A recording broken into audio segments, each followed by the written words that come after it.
All right, we are live with an instant reaction podcast. The Patriots have made a trading for rookie defensive back Shaun Wade from The Ohio State University. They have traded a 2022 seventh round pick and a 2023 fifth round pick. Shaun Wade, of course, was drafted in the fifth round this year. Keegan, what do you think? I mean, from all the stuff that anybody's talked about since it's happened in the past couple hours, it's like buy low. There's no risk, right? You're buying low on a guy who the Ravens knew probably that he wasn't going to make the roster. That's why they started shopping him, and now you're getting a guy who knows if they were interested in him during the draft or what, but you're getting a guy who at one point was looked at as a first round pick, top 3 corner in the draft, and then due to some, a bunch of different circumstances that I'm sure we'll get into, he ends up falling. But there's no reason not to make a move for a guy like this, especially with what the cornerback depth looks like right now. I mean, you were going to have to, if you didn't make this move, you're going to have to keep a Michael Jackson or a D Virgin on the roster, and now you don't. You've got a guy with some upside. So I think it's a good move for them. It's solid as doesn't do it justice. Right. Well, and listen, I think you kind of hit the nail on the head here. And listen, does it matter, right? Jarrett Stidham would have been a first-round draft pick, if he didn't go to Auburn and look terrible, right? So, sure, maybe it doesn't matter. But, the fact is you're getting a guy that has shown that he has skills to play cornerback at an elite level. And you said, he had a top 5 combine or a top 5 pro day. He has some real athleticism and some ability to cover. Now, is he going to be a starting cornerback? No, probably not. Certainly not right now, but he has potential to at least get to that point. And PFF has him graded as the best rookie corner in preseason. Now, again, does that matter? Probably not, but still, at least he's been performing. And Dark Blue Gold asked about, does this have anything to do with the Gilmore situation? I don't think it does. I think it has absolutely nothing to do with the Gilmore situation. That's just my opinion, because I don't think he's going to be anywhere close to starting minutes right now, and he may not ever get there. But like you said, you're essentially trading. The value amounts to a 6th and a 7th round draft pick this year, because you're giving up a 5th, but in 2023, and then you're giving up a 7th this upcoming year. I mean, to me, it's what the heck, Yeah, and it's a situation where, how it came about is probably the Ravens made calls, and I'm sure they send something out like, hey, we've got somebody available to teams that they probably thought wanted to add somebody, right? Whether it was the waiver wire after cut day or whatever. They make some calls, and the Patriots are like, what do you want? Tell us what you'll take for him, and then we'll talk. And it ended up working out. I don't think it's a situation where the Patriots were looking by any means. I think it's right. It fell into their lap, and it was, you want to pull the trigger now, or you want to try to figure it out on cut down day. And with all the roster maneuvering that will be going on that day, they get a move out of the way early, right? So instead of trying to claim somebody, throw somebody on IR, put them on the active, the process that comes with cut day, you're getting a guy early, and you get him.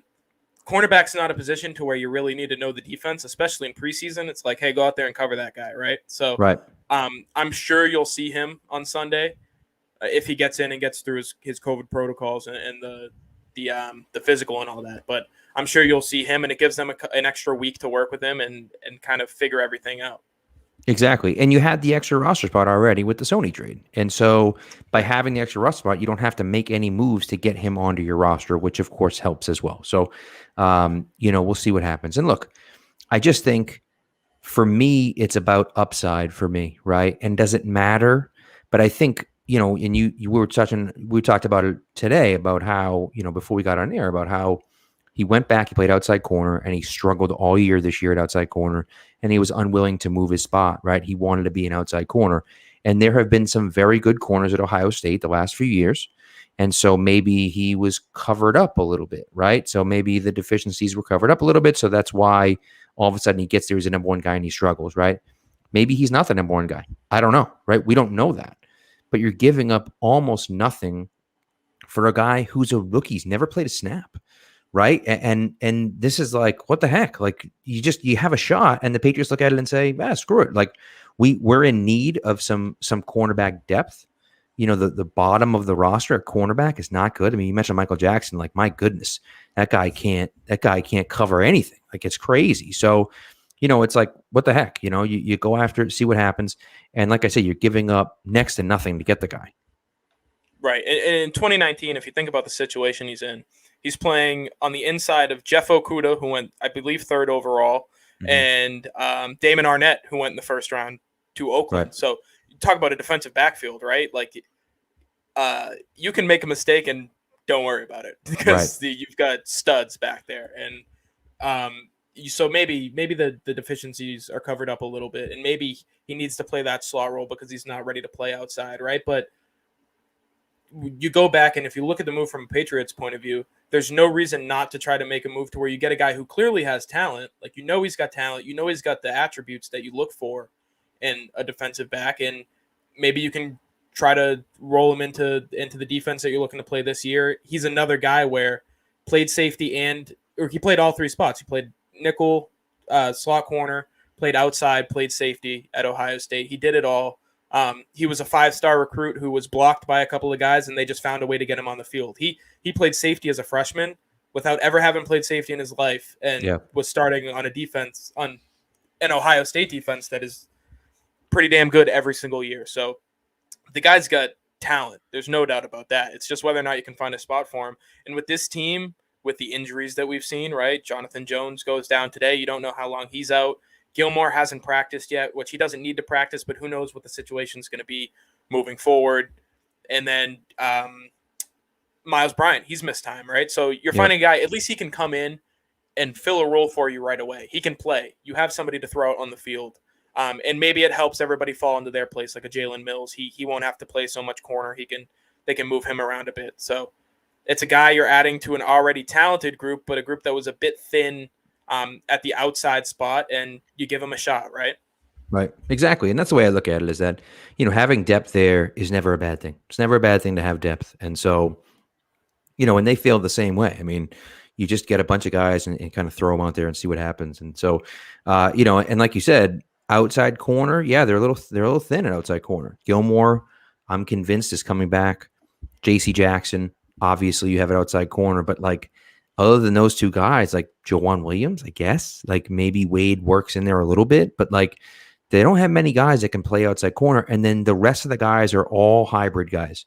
Duggar, Phillips, McCourty, like Miles Bryant, like they're all hybrid guys that can play a bunch of different roles. I think defensively, you're going to see a lot of that. I mentioned it today. I tweeted out today, like, I've seen a lot of the Patriots in 1 and 2 defensive lineman stuff, defensive lineman alignments, where you just have a bunch of linebackers and a bunch of corners and D-backs all out there playing, just standing up, standing in the middle of the field. And then it's like, who's coming, where are they covering? Like, no one has any idea what the hell's going on. So, with the athleticism and the guys and the playmakers they have, it could be a lot of fun. And this kid could fit into that. Right. And if we talked a lot about, on our show on Fridays, we talk about the defense. We say they're going to be attacking people this year, right? It's not going to be the old bend up but don't break defense. This year they're coming after you. Yep. And with that are the Kyle Duggars of the world and Adrian Phillips. Like, you're going to want them on the field, but when you're in a situation when you're in 4-minute drill, you're just trying to burn clock, right? And let them have the ball, just don't let them score. You're not really going to want those guys out on the field the whole time. So you're going to be able to move a John Jones back to safety next to McCourty. You're going to have a great last line of defense, but who else is going to come in and take over that slot role, right? So this is another guy that can do it. Miles Bryant ideally is that guy, and then your third outside corner ideally is Joanne Williams. But here's another guy like Jalen Mills who can do both. So Right. if those guys aren't stepping up to the plate, you've got other people. It's all about, especially in the defensive backfield, versatility and talent. If you can check both those boxes, you can make a football team. Whether you're great in your reads and you play your technique correctly, or that's a different story. But if you've got talent and you're good, sorry, I'll read that in a second. But if you've got talent and sorry. you've got versatility, they're gonna find a way to get you out on the field. So let me see this. Yeah. No, he's right. Oh, absolutely. So we can get off on a tangent real quick, but Aguilar, I think it's true. I've been charting some stuff on my own just so I have stuff to look back on. He hasn't had a practice where he doesn't have a drop. Yeah. this training camp. I think he's been a part of 15 practices in a game. Like, you can't have that. So it just came to me like, fourth quarter, a situation like you had in 2017 where you throw the ball to Cooks in the end zone and it's a great touchdown and you win the game. Maybe it doesn't get caught next time, Right. So that's tough. But Throw it to Jacoby Myers instead. Uh, yeah, exactly. you know.